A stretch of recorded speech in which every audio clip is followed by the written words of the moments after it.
Howdy, folks. This is Mark L. Redmond, back with the second video in a series of first chapters from my books. This is from the Arty Anderson series. I'm working my way through that first.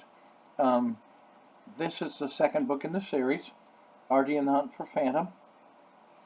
This is a middle grade series set in post-Civil War Texas,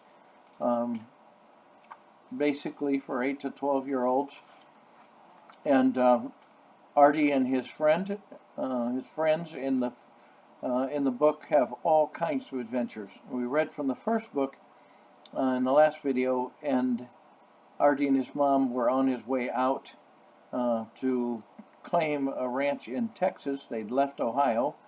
Arty's father had died, and they were on their way out to take over the ranch that he had bought there. This is the first chapter in Arty and the Hunt for Phantom. Chapter 1. Just like any other cowboy who tells a story about himself, I reckon I'm sometimes guilty of leaving out some of the parts that I don't want folks to know. This isn't one of those times. With hundreds of acres of our ranch just begging to be explored, and my pony Prince whinnying to me, chores were the last thing I wanted to be doing on a beautiful summer morning. As I closed the ranch house door behind me on this particular morning, I knew they were the first things that had to be done. The one good thing about my morning chores was that most of them were helping Grubby, our cook. I can't say I liked the work I had to do, but I did like listening to the stories he told me while we worked. I didn't know how old Grubby was, but he was at least as old as my grandpa Anderson. He had been in a lot of Indian fights, done some exploring, and tried just about every exciting thing at least once. The ranch hands had eaten and then ridden off in several directions to begin their day's work. I was helping Grubby clean up after them and got out his supplies for supper that night. Since most of the hands would be too far away to ride back for their noon meal, Grubby always had something they could take in their saddlebags to keep them until they came back home for supper. Were all the Indians bad, Grubby? I asked. He poured 2 cups of coffee from a big metal pot on the stove, handed one to me, and took a biscuit from the plate that was still sitting on the center of the table. Sit a spell, Arty, and help yourself to something else to eat if you still have room. He sat in one of the chairs at the table, and I sat across from him. He chewed on a mouthful of biscuit, swished some coffee around in his mouth, and swallowed. No more than old white folks is bad, he answered. They's people just like us, who laugh and cry and love and hate and fight and die. I know.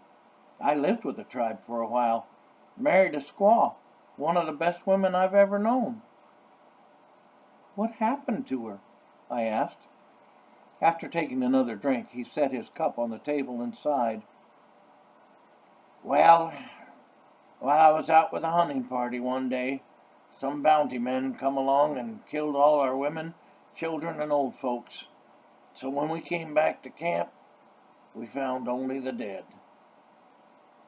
Why would someone do a thing like that? I asked.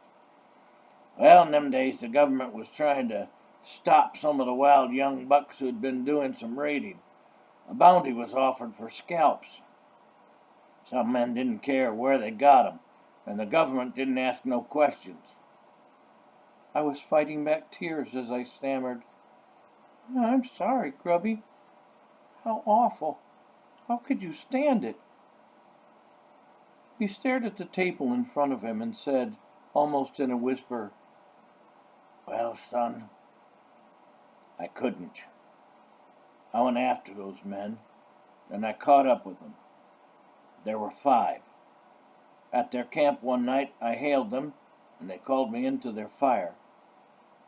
I made sure there were only 5 of them, but then I leveled my Winchester at them and told them they was gonna die. One of them grabbed for his gun, and then things really got hot. When the smoke cleared, they was all dead, and I was shot to pieces. I was laid up for months, but I got my strength back directly. After that, I was never good for anything but cooking.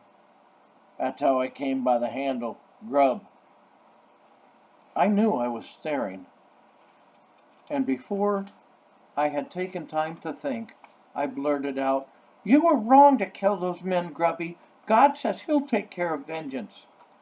He drank the rest of his coffee, set his cup on the table, and looked at me. "You talk like my wife used to, son. She got religion from some missionary folk that come to her village when she was little. She almost had me thinking there was something to all that stuff. But when she was killed, I knew she was wrong.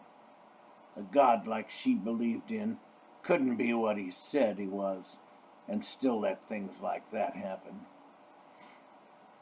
I felt like I did the time Jim Nelson punched me in the stomach back in Ohio. You mean you don't believe in God? You're not a Christian?" I asked. Grubby stared into his empty cup and replied, "Pshaw!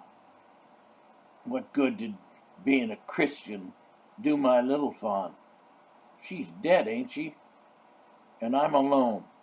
For that matter, what good did being a Christian do your pa? I hear he was a religious man, but you and your ma is still alone, ain't ya? The way I see things, religion may be fine for some folks, but not for me." We finished our work in silence, but I was praying for a chance to help Grubby and hoping God would take away his bitterness. The more I thought about God's letting Pa die and about what Grubby had said, the more I realized that I needed some help with bitterness too. As I walked back to the house, I still had that feeling in my stomach. And that's chapter 1 of Arty and the Hunt for Phantom. Now you can tell by the cover that there's a large black cougar involved in this story, and you can see Arty's close enough to it that he's in danger, and of course that's not something that anybody on the ranch would have permitted. So he's going to have a lot of adventures in this book, and I think you'll enjoy it. I hope you'll pick it up and read it, and then let me know what you think about it. I'd love to have feedback from you. I'd love to hear what you think. That's it for now. I'll be back with the 3rd book in the series in a day or two. Thanks.